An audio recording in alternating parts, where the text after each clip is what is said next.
E aí, pessoal, tudo bem? Estamos aqui para mais um vídeo nosso, né? Vamos conversar hoje sobre crenças. E muitas das vezes é uma coisa que a gente não pensa muito bem, né? De onde elas vêm, o que elas fazem na nossa vida e o que somos sem elas. E aí a gente vai desenvolver o nosso diálogo como de costume e fazer as provocações necessárias, né? Porque a minha ideia é que você pense, que você critique, né? E não trazer fórmulas prontas para vocês, até porque todo homem, toda mulher é uma estrela e a minha fórmula não cabe para você e a sua não cabe para mim. Mas a gente consegue se ajudar em algumas partes do caminho. Não se esqueça de se inscrever no canal, de curtir, é muito importante. Participa aí nos comentários, lá no meu perfil do Instagram também. Eu sempre boto caixinha de perguntas e trago depois as respostas nos shorts aqui. Então fiquem à vontade. Bom, uma pergunta que é importante a gente sempre se fazer é: por que você pensa como você pensa? Né? Parece uma coisa muito natural, a gente acha que a gente pensa por si próprio, que a gente tem uma opinião formada sobre tudo, já dizia Raul Seixas, né? Mas, de qualquer forma, nós temos uns dispositivos dentro da nossa mente que são preenchidos ao longo da vida com crenças. Por exemplo, que o homem não chora.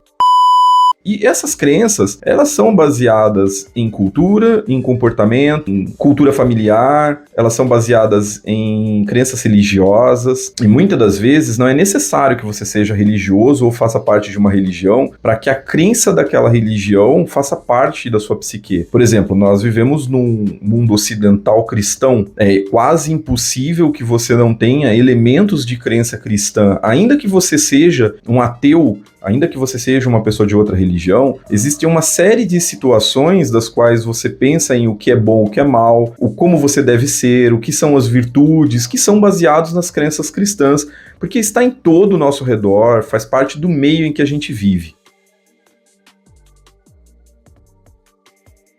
Basicamente, as crenças são todos aqueles dispositivos que você acredita sem ter uma base de experimentação ou uma evidência num formato científico. Por exemplo, eu acredito deixar o chinelo virado, a mãe morre. É uma crença, porque não tem uma base científica, não existe uma comprovação. Eu não conheço ninguém que a mãe morreu porque a pessoa esqueceu de desvirar o chinelo. Então é uma crença, e existem várias crenças ao nosso redor. Por exemplo, quando a gente diz que não cai uma folha de uma árvore se não for da vontade de Deus, muitas pessoas acreditam que essa fala vem da Bíblia. E por incrível que pareça, ela está no Alcorão. Ela não está na Bíblia. Mas perceba, as pessoas acreditam assim mesmo, porque elas perdem a conexão com a sua fonte, elas não buscam uma fonte de comprovação, elas não buscam uma fonte de experimentação. Eu vou observar se isso é assim mesmo, e se de 10 vezes que eu observei, 90% funcionou. É um método científico. Então, basicamente, o universo das crenças que nos circunda está sempre ligado mais ao elemento fé do que a comprovação em si mesmo. E por isso é muito importante, para se romper uma série de crenças limitantes, a experimentação, a observação e o apoio na própria ciência. Certo. Mas como as crenças atuam, então, na minha vida ou na sua, na nossa, como um todo? Basicamente, muitas crenças são quase que uma ilusão coletiva que prendem todas as pessoas a uma verdade da qual não existe comprovação, como já foi dito, e as pessoas ainda assim acreditam. De qualquer forma, essas falas, essas crenças, esses limites impostos, eles são carregados para dentro do seu subconsciente e, como Jung e outros autores dizem, o seu subconsciente vai direcionar a sua vida, tendo você ciência dele ou não, e você vai dar o nome disso de destino. Então é muito importante que se visite o seu subconsciente, se visite o interior de si mesmo. Visita o interior da Terra e retificando te encontrará a pedra filosofal. É uma referência alquímica, maçônica, que muitos provavelmente vão se lembrar.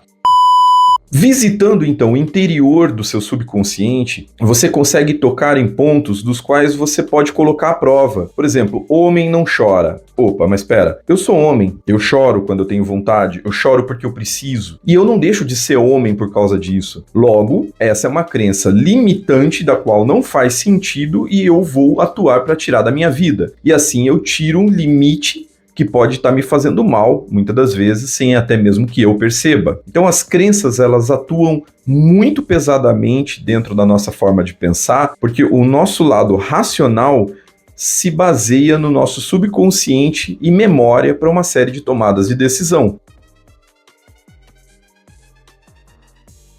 Mas de onde vem a nossa crença? Isso é uma questão muito importante de se tocar, porque assim como eu usei o exemplo do termo "não cai uma folha de uma árvore sem que Deus permita", é uma fala que muitas pessoas têm, que elas acreditam que está na Bíblia, e elas, por si só, ouviram isso de algum lugar e, baseado numa falsa memória, elas criam uma fonte de referência. Então, é muito importante você mapear de onde veio aquilo que você acredita. Ah, isso veio da minha religião, isso veio da minha criação, isso veio da minha família, isso veio de um amigo. Isso eu não sei de onde veio. E é nesses pontos que a gente começa a atuar para ver se faz sentido na nossa vida ou não. No caso, ao meu ver particular, as piores crenças são aquelas que você não consegue identificar a origem, porque de alguma forma, em algum momento da sua vida, essa crença acessou o seu subconsciente, ela se colocou lá dentro e você não sabe de onde ela veio. Ora, se você não sabe a fonte, se você não sabe o embasamento disso, essa crença pode estar te limitando e ela deve ser revisitada e trabalhada para ver se faz sentido no seu modo de vida, na sua crença macro, na sua religião de hoje, enfim.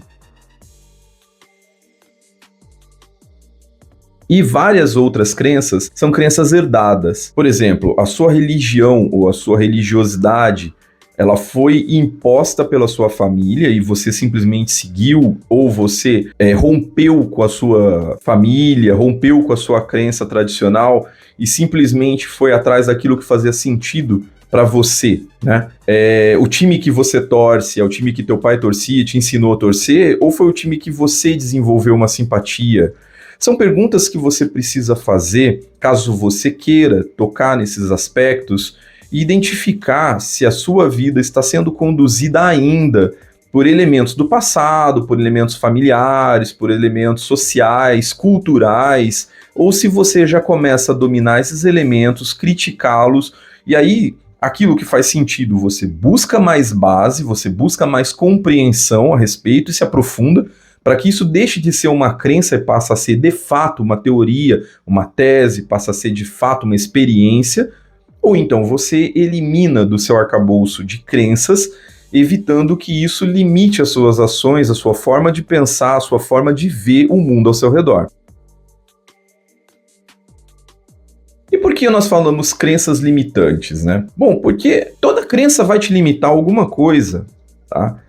Quanto menos crenças, mais próximo de uma criança você é. A criança, ela não tem fatores limitadores, então ela tenta botar o dedo na tomada, ela anda com o carrinho na parede, ela voa com o bonequinho, porque ela ainda não tem elementos limitantes que digam para ela que o homem não voa, que o carro não anda na parede, né? Que não existe o bicho-papão embaixo da cama, que ela não precisa temer a escuridão.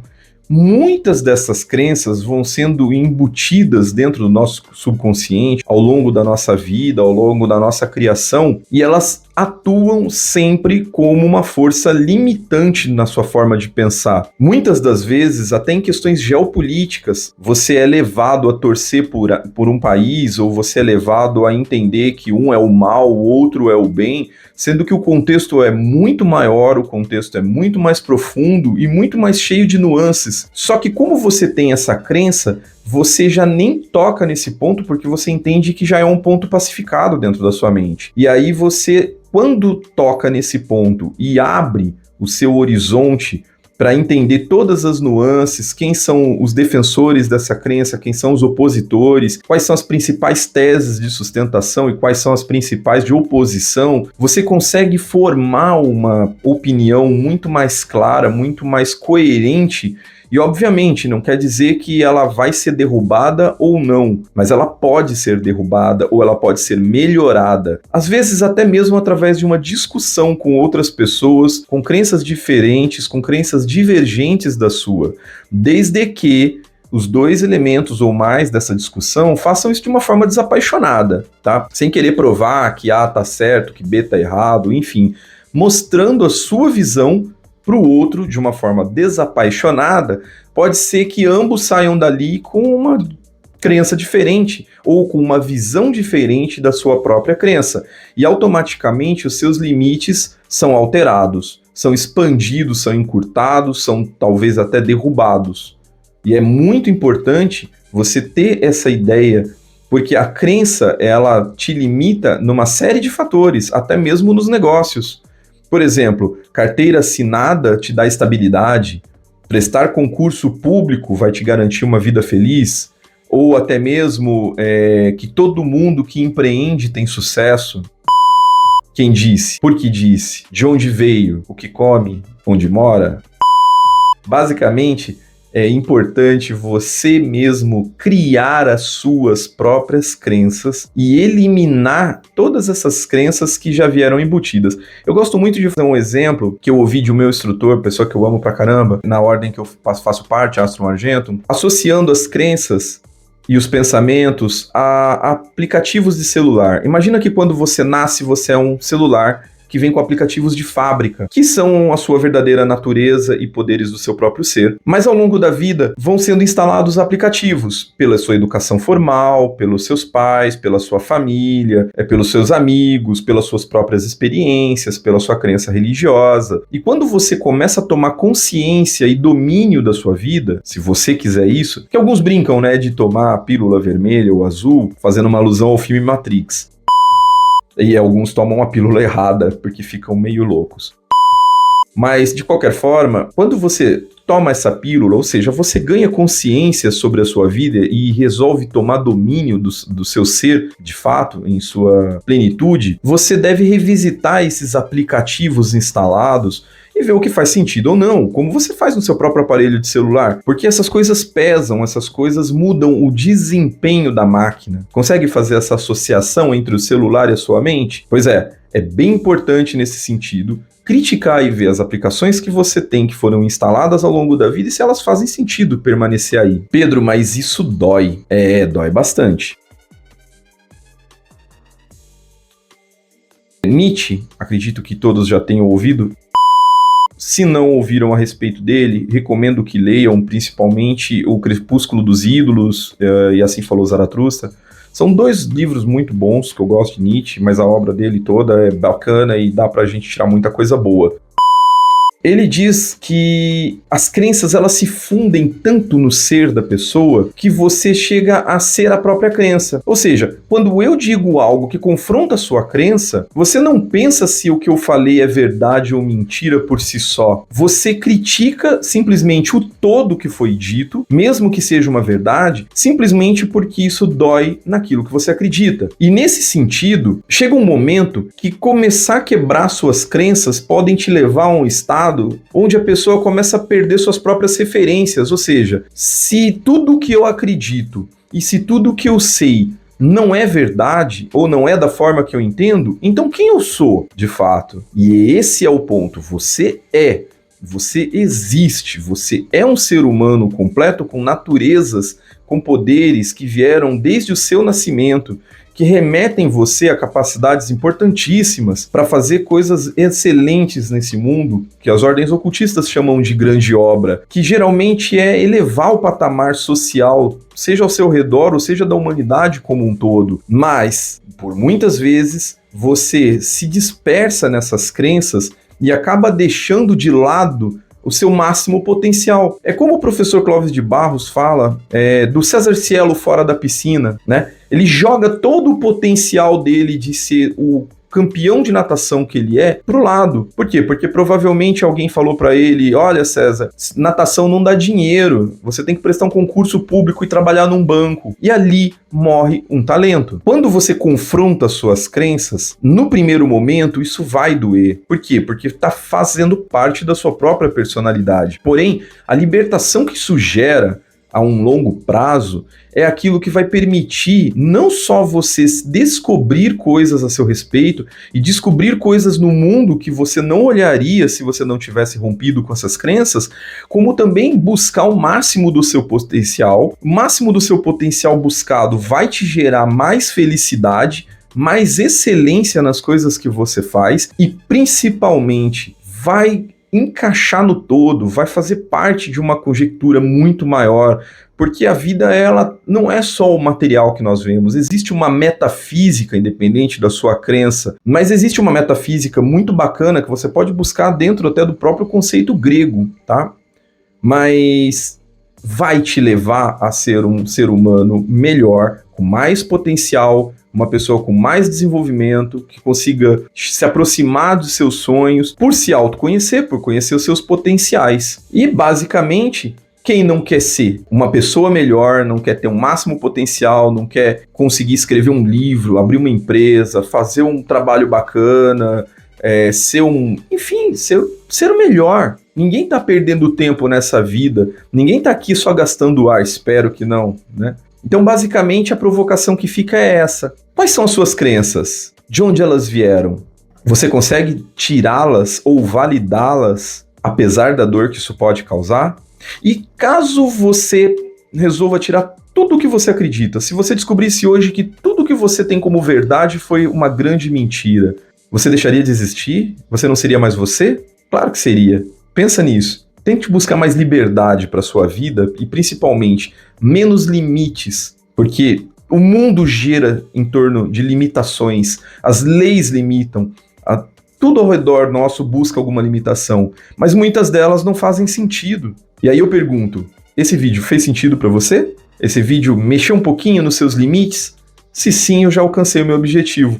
Valeu muito o nosso papo de hoje e agradeço se você já se inscreveu no canal. Se não, peço que se inscreva, curta, comente, duvide, fale que eu errei, traga discussão, porque aqui é para ser um bate-papo, é para ser uma coisa bacana e, principalmente, o que eu trago não é a ideia da filosofia do livro, a filosofia da religião, é aquilo que vai ter utilidade na tua segunda-feira de trabalho, naquela hora que você acorda para tocar a vida no mundo real. Porque senão, ficar só aqui dentro tem utilidade, óbvio, mas pesa. A gente tem que conseguir tirar daqui para a vida prática, não é verdade? Então vamos junto nessa pegada aí, conto com vocês, tá bom? Valeu, gente, brigadão. Curta este vídeo, se inscreva em nosso canal e ative o sininho para receber notificações.